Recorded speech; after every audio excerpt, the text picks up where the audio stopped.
Exile here. Today I'm going to be doing a look at racing and everything you need to know about doing leagues in Path of Exile. So the first thing you need to do is you need to make a new character, and then what you can do is you can change the league from default or hardcore to the specified league that's going on for the race for that day. For the current races, there's also a password that you're going to be needing to enter, and then you just create your new character. Races have specific start times, so what will be happening is your character will just be frozen. So a neat trick you can do is normally you start laying down in the water. If you exit the game and then log back in, your character will be then standing up, which saves you like 2-3 seconds. And then what will happen is you just are frozen there until the race is about to begin. Now, a thing you need to remember about races is that everyone is brand new characters, so you have nothing saved, no new stash, no new items that you had from previous. But races are really fun because it gives everyone a fresh foot, and you can do whatever you want. You can try different builds. There's a lot of builds that are like race specific, depending on how long they are. For this particular race, I'm only going to be showing Act 1. So if you guys want to see something longer, just let me know. I can work on that for once the races become more well known. Right now they're just testing things, so not a lot of people are doing the races. But once there's rewards involved, people are going to be doing them. So you want to grab your item, kill the zombie real quick, and then run straight to Hillock as quickly as you can. I'm playing a ranger, and Hillock is not too difficult for most classes. You just sit there, tank him up, and grab whatever loot you need from him, and then you're going to need to run into town as quickly as possible, and then we're heading straight for the terraces. You don't need to talk to the quest NPCs except for the one that will give you the quest reward for Brutus. The other two quest NPCs you don't have to talk to. A lot of people see the question mark and just run straight for them, but that costs you a couple seconds. So you just get your quest reward, get whatever skill point you need if you're going to level up pretty soon. And then just generally have a build in mind. You want to try to be as quickly and efficient as possible. You also run faster when you're not wearing a chest because you're not slowed down by the armor. So that's another important thing. Movement speed is very, very important. So pretty early on we're going to want to get the quest reward from the Hillrate quest. And for this next zone, terraces, just run through it. You just want to check chests real quick since you're not going to be killing a lot of mobs. You're trying to find some life rings, which will make life a lot easier for you early on, especially if you're playing something a little squissier like a witch or a ranger in this case. So right now I'm using split arrow, and I'm just trying to make it to the ledge as quickly as possible. So we're just going to burn through these zones as quick as we can, putting in our skill points when we leveled up. Next we have the mud flats. We got to get the 3 shells and then put them in the wall. You need to really watch out for Brois here. I've had some close calls here, but if you just kite around with ranged characters and then just know exactly what you can handle as a melee, you should be fine. I typically try to get 1 level in this zone just because it's a little bit safer than the upcoming zones. Sometimes I think it's better to just skip Brois just because of how dangerous they are. But there's so many that it can be a little bit too risky, so I like to try to kill a few of them. Now I'm just going to tell you guys that this race I mean I wasn't competing for the full duration. It was 4 hours long, but there were some guys that were just doing insane times. They were clearing stuff so quickly, and a lot of that has to do with their builds, and then a lot has to do with luck. If you get a good pair of shoes early on that give you movement speed, that's going to be a huge benefit later on. So once you have found the 3 glyphs, you're going to go put them in the wall and then go to the lower submerged passage. The mobs here are cold damage, but there's the sea witches, just the small versions of them in the lower. So what you want to do is just kill them down as quickly as possible. You can get pretty good XP here, so I try to get as much as possible if I run into a big pack of mobs. But it's always best to just run through this if you need to. The other thing to note is for the lower, there are 2 zones. There's the flooded flats, and there's also the upper submerged, and those are going to be on the opposite sides of the map from each other. Once you get to the upper submerged passage, you're going to also be fighting the larger sea witches, which shoot the ice pulse, freezing pulse, so you got to watch out for that. And then just it's a great spot to get a little bit of extra XP while you're making your way to ledge, but the ledge is the big spot where you want to grind up a few levels. I try to get level 5 or so in here, but right now I don't have a great weapon and I don't have great AoE, so a lot of this is slow going. This is where I messed up in the race. I did not go get my poison arrow ability early enough, which is the bread and butter of this build for leveling quickly and just clearing content. So I'm doing all single target, and it was a drag, and I lost probably about 10-15 minutes doing this. But that's what races are great for. You learn, you modify your builds, and then you test out things. And then, again, this was for a 4-hour race, but I only did 1 hour of it. So you need to also consider that when you're doing character progression and what your builds are going to be. So for some races, it's better to make it to a high level leveling zone and then just level up. So like for a 2-hour race, it would be best to get to Western Forest as quickly as possible and then just stay there until the end of the race, because you're going to get the most XP that way. And races are all about having the highest XP.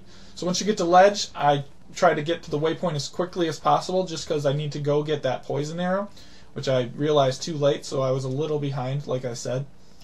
These skeletons died fairly slowly when you're low level, and my weapon is still the starting weapon. That's one thing that you got to watch out for when you play either a melee class or a ranger. You're so dependent on your weapon. If you play a spellcaster, your gems are where all your damage comes from. So just leveling up the gems, you're going to do a significant amount of damage, and you don't need to worry about having amazing gear at that time. So I like spellcasters a little bit more in the beginning, but if you do get those amazing weapons, rangers and melee just totally dominate early on, especially melee. A Curry Maul or a Maul in general, two-handed, if you get one of those early on, you can pretty much one-shot entire packs with sweep. So once we got to the waypoint, I wanted to head straight for the Hillrate quest.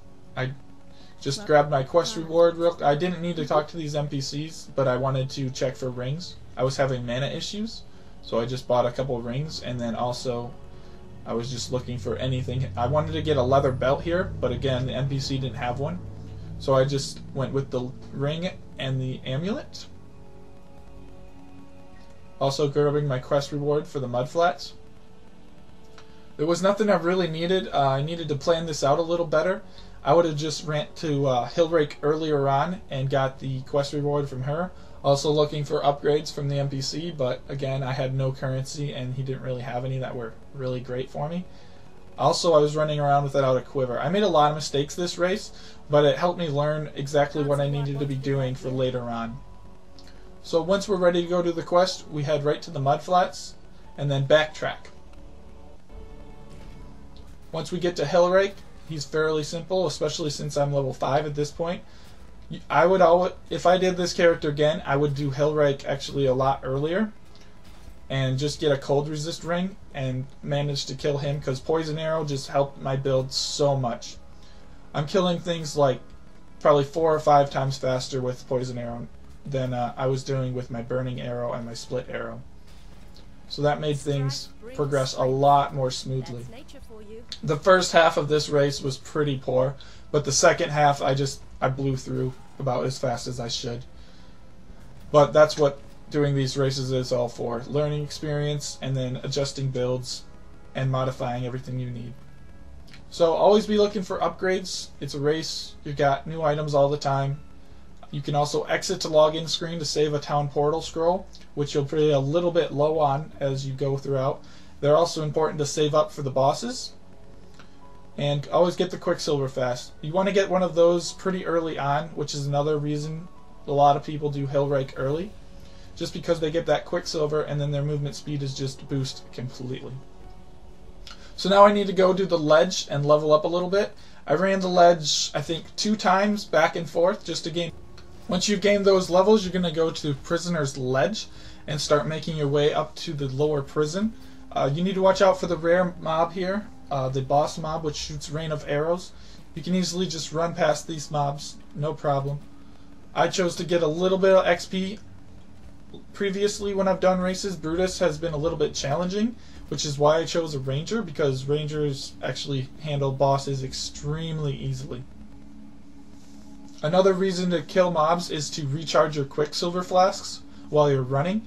So what you can do is you can use your Quicksilver charge twice and then kill a pack of mobs, and it'll be up again to use twice more to run to the next group. This way you can get large groups of mobs, which will give you the most XP per minute or per hour, whatever you do.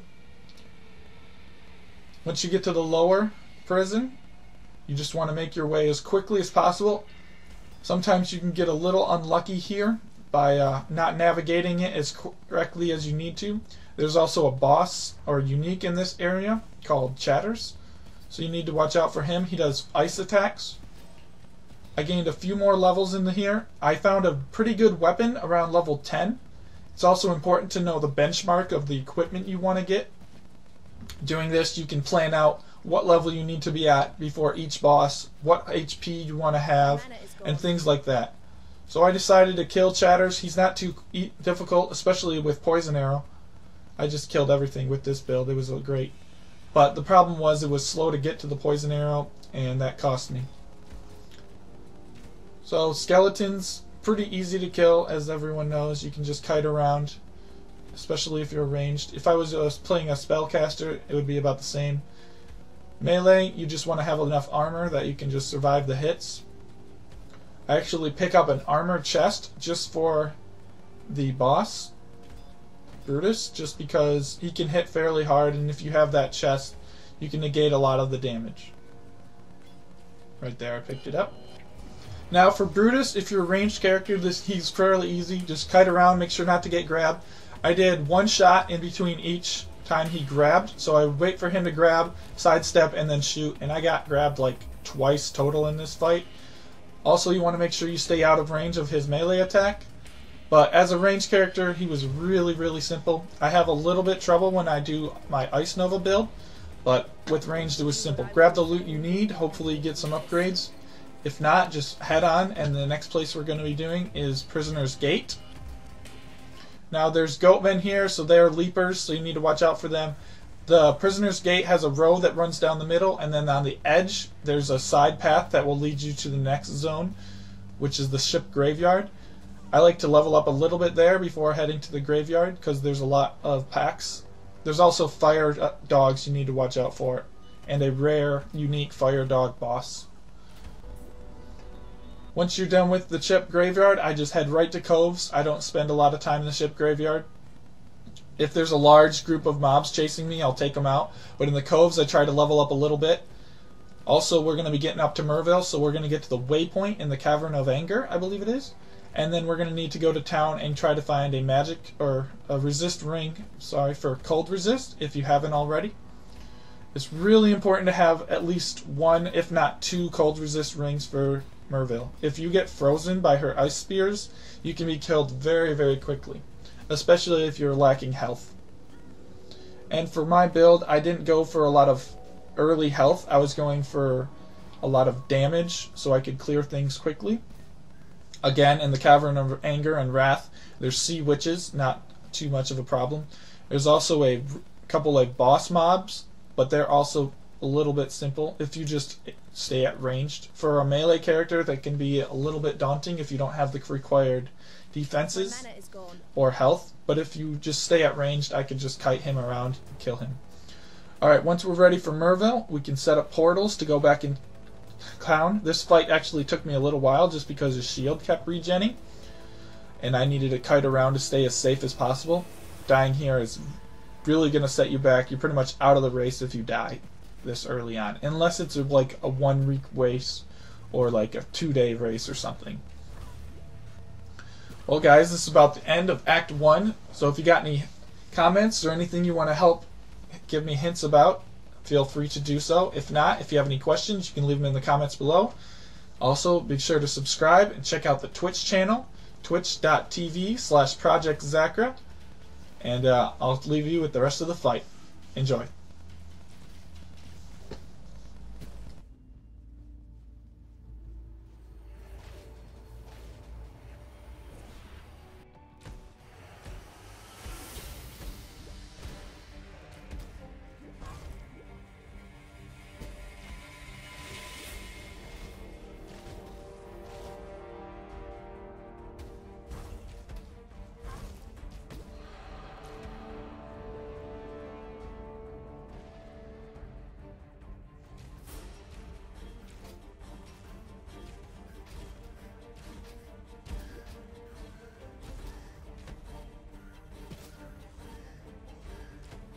My mana is gone.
Your love for a man. That's what did this to you, Mervale.